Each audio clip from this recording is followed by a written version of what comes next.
I'm very happy that Professor Veerakumaran ji has joined as an expert. The cooperative movement in India was a state-sponsored movement. According to you, what are the implementation challenges of some of these initiatives?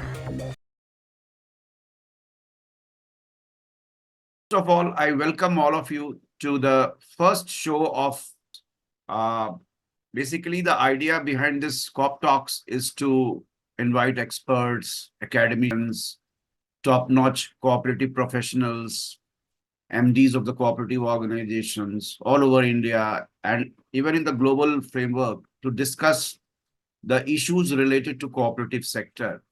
And the idea is to, in fact, come up with conversations on important topics related to the cooperatives and which need discussion. And considering the importance of digital media today, so I think this is the idea behind the COP talks was to begin conversations on cooperatives at the national and international level, and so as to popularize the concept of cooperatives amongst youth and other sections of the society, and try to pitchfork cooperatives as a main agenda of the digital media, because cooperatives is today neglected as the mainstream subject everywhere. So for the first session, I'm very happy that Professor Veerakumaran ji has joined as an expert for the first show of COP Talks. And thank you, sir, for agreeing to come to join this show. Briefly, Veerakumaran ji worked as professor and head of the Department of Cooperation, Cooperative Management, College of Cooperation, Banking and Management, Kerala Agriculture University, Thrissur. So he was the head of the Department of Cooperation and Management in Kerala Agriculture University. And he has 30 years of post-PhD academic experience, of which he has worked for 6 years at United Arab Emirates and Ethiopia. He has also published more than 108 articles and presented papers at 120 national and international seminars and conferences. Currently, Veerakumaran ji is giving his valuable consultancy to several of the cooperative organizations in India and abroad. So I welcome, sir, to this first show of COP Talks. And Thank you. Basically, as I have told you about the idea behind this show, so now let us begin about the growth of the cooperative movement. So we will discuss about some issues pertaining to the cooperative movement in India. So at present, before that, let me take this opportunity to express my heartiest congratulations to my best friend, Dr. Sanjay Verma, for launching a social media platform for the cooperative sector in the name of Cooperative Talks. So with this acknowledgement, let's proceed for discussion. So Veerakumaran ji, thank you for your encouraging comments. So let us begin. So our cooperative movement, as you know, in the recent years has developed to a great extent in India. So what are your views about the growth of the cooperative movement in India at present? And you have seen the several, you have gone through the various phases of the growth of the cooperative movement in India over the years, and particularly, after the formation of the cooperative ministry in 2021, July 2021. So the cooperative movement, it is generally recognized that the cooperative movement has progressed in various areas quite rapidly in various areas of activities. So as an expert on cooperatives, what are your views on this subject? Let us briefly see what has happened over a period of time in India with respect to cooperative movement. The cooperative movement in India was a state-sponsored movement. The first Cooperative Societies Act was enacted in the year 1904. Since then, we have started registering cooperative societies, though we had many informal cooperative institutions in India. What has happened with the Montagu Samesport reforms in 1919? The Reform Committee has made cooperatives as a state subject. During the British rule, we witnessed more credit cooperative societies. During the post-independence India, due to planned growth strategies, which everyone knows, we have seen an exponential growth in all types of cooperative societies. The democratically elected state and union governments continuously still now adopted cooperatives as an institutional intervention for the socio-economic development of the suppressed and depressed mass of this nation. The present union government, as Sir was mentioning, has taken a strategic step of establishing a Ministry of Cooperation. That's a turning point in the Indian cooperative movement history. More than that, there was one another interesting thing took place in the structural form of cooperatives is an amendment in the Companies Act to register cooperatives, cooperative form of organization, a company. So these structural changes took place over a period of time has facilitated to start more number of cooperatives in almost all fields. When comes to achievements of this cooperative movement, I see it's an interesting thing as far as India is concerned. Indian cooperative movement is the world's largest movement, covers almost 98% of rural India, having more than 8.5 lakh cooperative societies with a membership of about 290 million, which means 1 out of every 20 Indians is a cooperator. States like Kerala, where I just saw, has covered almost all the people in the cooperative fold. We have cooperatives for all types of economic activities. We used to say that from cradle to graveyard, we have all types of cooperative societies. There are internationally renowned successful models such as credit, milk, labor, hospital, and input-output marketing cooperatives. And more than that, there are also cooperatives for women empowerment and scheduled castes and scheduled tribes cooperatives improvement. In Kerala particularly, you could find fisheries cooperatives doing good service for the fishermen and women. So as a whole, if you see the history and its achievement as far as cooperative movement is concerned, it's significant and it is laudable. And the present government, union government initiative is also an appreciable thing which we have to acknowledge as an academicians. Sir. Thank you, Veerakumaran ji, for, presenting a brief overview of the growth of the cooperative movement and, highlighting some of the, growth of the cooperative societies in Kerala also. So we all know that in the Kerala, the cooperative movement has emerged as a successful model. And generally, the cooperative movement in India tries to emulate many of the successful models of cooperatives in Kerala. So basically, you said that the Ministry of Cooperation has also emerged, has given a big push to the growth of the cooperative movement. So what are the, you have gone through the various initiatives for the, strengthening the cooperative movement in India in the last 2 years after the Ministry of formation of the Cooperative Ministry. So now, in fact, we are at a very important juncture at the time interval because after 20 days like that, our election results will be out. And Yeah. maybe after that, the cooperative movement will enter into a new phase of growth like that.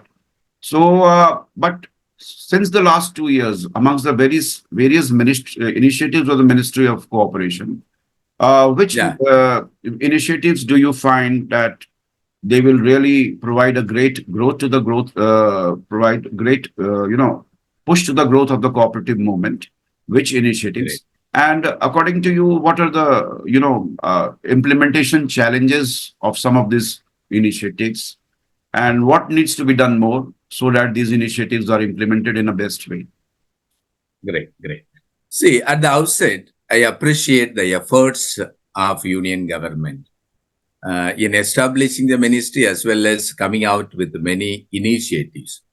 Let me take one or two things which has attracted me or I should appreciate.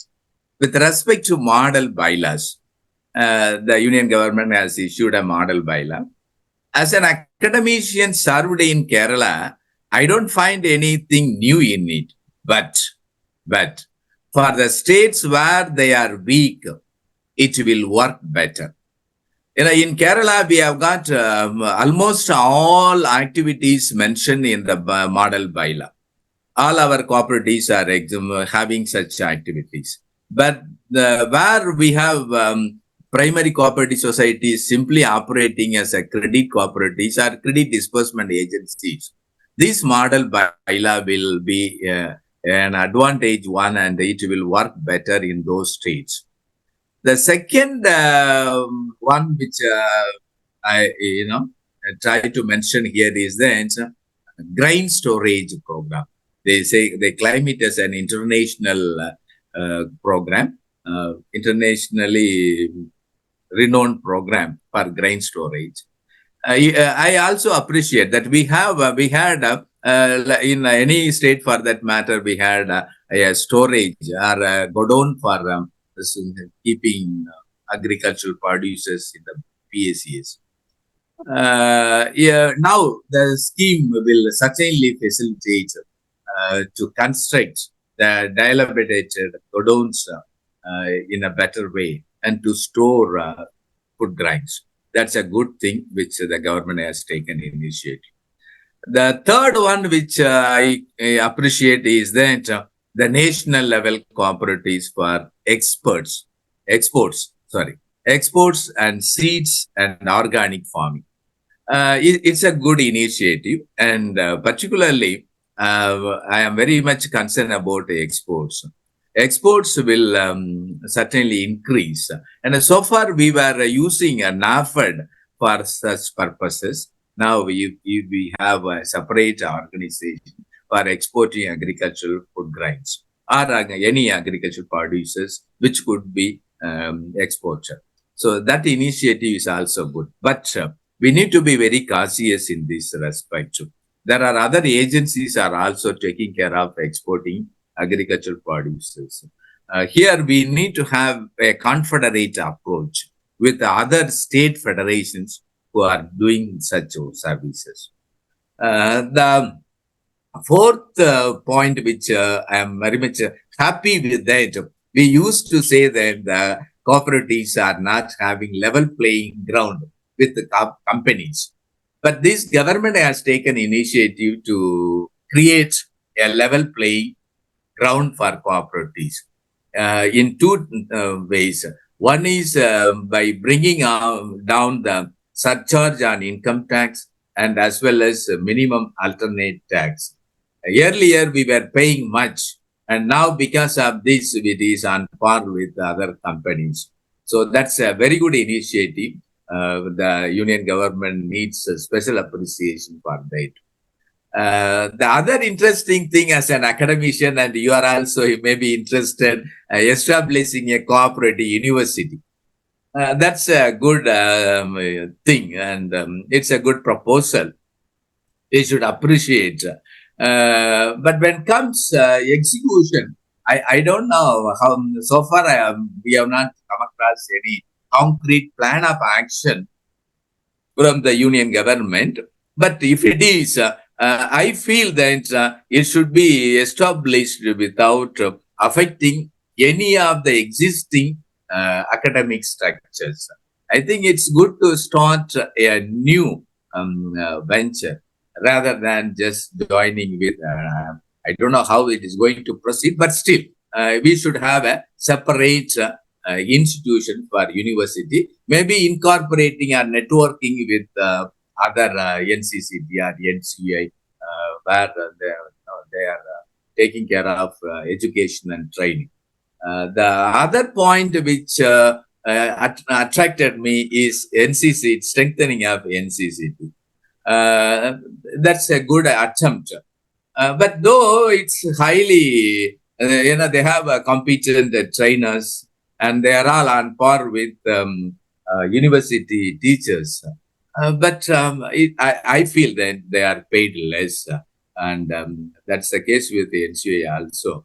The experts are to be paid on par with university teachers. So that's my opinion about the new initiatives. So, thank you, sir.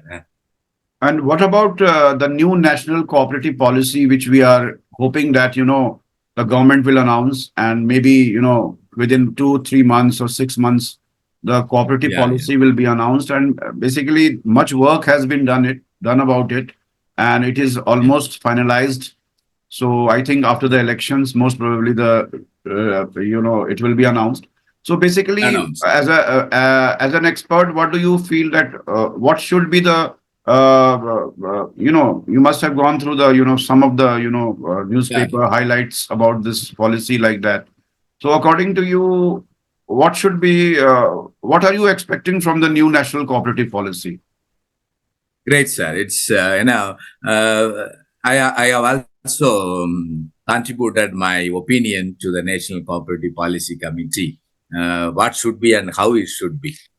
I'm very happy that the Union government has taken initiative to come up with a national cooperative policy, which we need it, and it's every government should do it. As far as the content of or the vision of our cooperative ministry with respect to cooperative policy, I feel that since I was attending some conferences, of course, which you have taken initiative to invite me, I just saw that the government is very serious about strengthening the cooperative movement at the base level.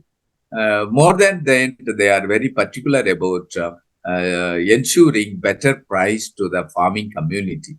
All these things we can just integrate with the doubling of farmers' income, or increasing the income of farmers, or supplying input to the farmers, value addition to the farmers, producers, and also we should go for marketing it through export federations, so that farmers will get better price. Ultimately, of course, I'm just concentrating on farming community. When comes consumers as well, consumers should get fair price producers from the farmers, and it should be sold through consumer cooperative societies. And the policy should link this chain from farm to fork. So that farm to fork linkages should be created through this national cooperative policy. More than that, whatever the flaw which we had in the cooperative movement so far, if you see the problems or challenges of cooperatives, you could identify many such things like, it's not professionally managed, or it is more politicization in the cooperative societies. So such things can be, rooted out from the cooperative movement through these cooperative policies. I think so. That's what my wish. So let us see what would be the results in the cooperative policy, which will be announced very soon. Maybe. In fact, the last national cooperative policy was in 2002. Two, So, yeah. so more than 20 years have passed. So, Past, yeah, and you have seen that, the implementation is also a big challenge before yeah. of the national cooperative policies. So, do you feel that, That's there should be some, implementation mechanism for this new national cooperative policy? naturally, sir. Naturally, see when comes implementation, it has to go through the state governments. After, yeah, without taking state governments into confidence, you cannot do anything. And it is more than that, cooperatives is a state subject. For national federations or national cooperative activities, you can just think of doing it from the union government level. But when comes state primary societies or unions at the district level or federations at the state level, we need to take always the confidence of the respective state governments. And another very important question, Veerakumaran ji. Hello, am I audible? So I wish that the facilitate integrate. Yeah, sir, you are audible. I had a call. You can. Could you hear me? Yeah, yeah, Could you hear me, yeah, please. sir? Could you hear me? Yeah, I'm listening. Okay. Yeah. So there must be an integrated approach, and we should see that it is being implemented through the state federations and taking state governments into confidence. That's what Yeah, in fact, my wish as well as. yeah. In fact, you have Yeah, rightly said that, right from the beginning, our conversation was focusing on the need to, take the views of the state governments like that. So that is also a big yeah, challenge uh, yeah, for the cooperative movement also, how to take the views, how to take, the opinion of the state governments, because cooperation is a state subject also. So yeah. maybe, in the times to come, we will see more policy, shifts towards this. And this is also a very important, topic of discussion and debate also, that how, Yeah. to how to take the views, opinion of the states in the formulation of the cooperative policies. So that is a big topic for discussion like that. I will not go much deeper into it. Yeah. And but one thing is very clear, sir, that one important question I wanted to ask, two questions like that. First is that you know the the cooperative principles and values. We are all aware about the cooperative principles and values. Yeah. Mm. So the biggest challenge before the cooperative movement, and we have seen so many changes in the cooperative movement, that how to stick to the cooperative principles and values like that. Many of the cooperative organizations which stick to the cooperative principles and values, they succeed, but which they don't follow these principles and values, they're not successful like that. So, in the times to come, how do you, what framework do you suggest in this regard? It's a wonderful question which is being discussed throughout the world by the cooperative academicians or social economy experts. When comes adoption of all these seven ICA principles, there is no compromise. One is good or one is bad. All those principles have to be implemented properly. And we have to see that all these things are all reflecting in the cooperative policy and cooperative legislations. That is a very important thing. Simply just writing the cooperative principles in the act or in the principles will not help us. It should be translated into action. If you say that it is a voluntary and open membership, say for example, it should be in spirit also. It's but what is happening actually in many parts of the world, in India as well, if you say voluntary or if, open membership, uh, we have a big question before us in many in practice. To be more on the betterment of cooperative movement, we need to have clear understanding about the cooperative principles. It's good, and it is to be implemented through laws. So that's what my contention. And there is no compromise on one or two principles. And if you want to really succeed with the in the cooperative sector, we should adopt cooperative principles fully.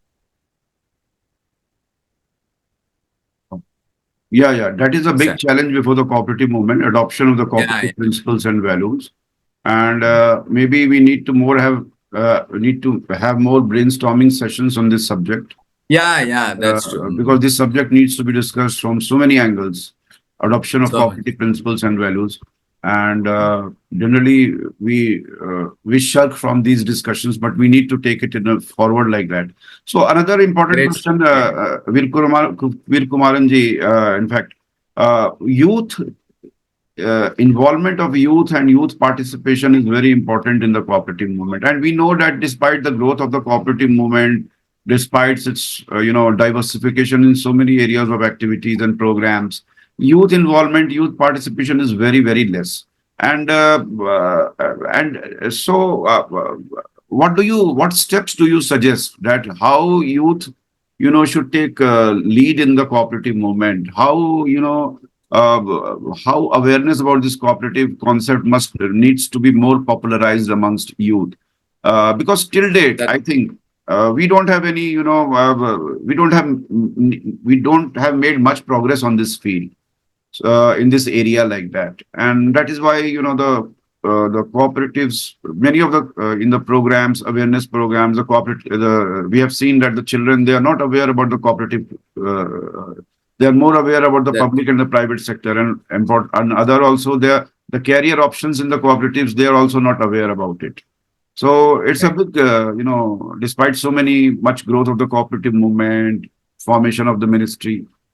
So briefly, I think, what are your views on this? Yeah. We need to see this one as a strategic move. I know that the NCUI, National Cooperative Union of India, is doing some service to propagate the cooperative ideals to the youths.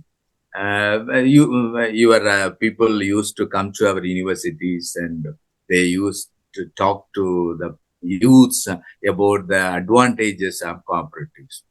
Notwithstanding those things taking place at this level, we need to have education at the school level. School students should be taught about the principles, values of cooperation. More than that, through cooperative stores and at the school level and college level, university level, every college, every school should have one cooperative store, students cooperative store, or students cooperative society. That should be a compulsory one. And I hope that the national cooperative policy can bring such policy to the nation. That is one point. The second point which I would like to mention here is that the existing cooperative societies how could they attract youths? We have conducted many studies in our state. If we see if it is a farmers cooperative society, if you could see the respondents are all 50 plus or 60 plus, you don't find a person below than the age of 40. Why it happens? We are conducting studies. Youths are not so particular with the agricultural activities or allied agricultural activities. And that is one important thing which we have to take a note of it. There is a demographic transition take place in this country. And only if they are attached to the agricultural activities, then only you can expect them to be in the cooperative sector. Otherwise, when comes to consumer cooperative societies, people prefer to visit many hypermarkets situated in the cities. It's not available or it's not possible by the cooperative sector. So that is how we cannot attract youth as a consumer to the cooperative societies also. But there are some areas where we can concentrate. We have started in Kerala state, we have started 25 youth cooperative societies, which has started and it is rolling down. And there may be some flaw, but still it is a good initiative. We need to work for the youths. And now there are a discussion on platform cooperative societies. So technological oriented platform cooperative societies, if it could provide employment to them, or if those cooperative societies provide some services to the youths on par with the corporates, we can very easily attract youths. Otherwise, it will be a Herculean task. So that's how I feel it. So it was a very, very nice discussion, Veerakumaran ji, on so many issues of the cooperative movement. So if one or two lines in the end, that what message you want to give, that what should be the how to strengthen the cooperative movement? One or two sentences, you can sum up. Yeah. See, cooperatives means it is a democratic institution. We need to ensure that in all respects, we should ensure that the cooperatives are managed democratically, elected representatives. And those democratically elected representatives should have adequate knowledge, skill, and wisdom to take decisions on cooperative basis or cooperative principles. So Thank that's you. what's Thank my you, message. Veerakumaran. We end with this discussion on a very important note that the cooperatives are democratic organizations, and we need to, promote cooperatives or democratic organizations in which the people managing the cooperatives should be professionals, skilled, and it's a big challenge before the cooperative movement in the times to come. And we are poised for a very important phase in the growth of the cooperative movement. We are all waiting for the election results now. And maybe after Yeah, 4th June, we will see a new chapter in yeah. the growth of the cooperative movement. But Indian democracy and cooperative but the democracy. last message which you did give, it sums the entire thing, that the cooperatives should be promoted as democratic organizations, and there is no other way out, because cooperatives are basically the nature of the cooperative organization is democratic. So thanks to So Veerakumaran ji thank you for. very much. I also take this opportunity to thank you for inviting me as a first resource person to your cooperative talk social media platform. We will work together. And after all, I used to say, people used to teach cooperation, but I breathe cooperation. Thank you very much. Thank you, sir. Thank you. Thank you.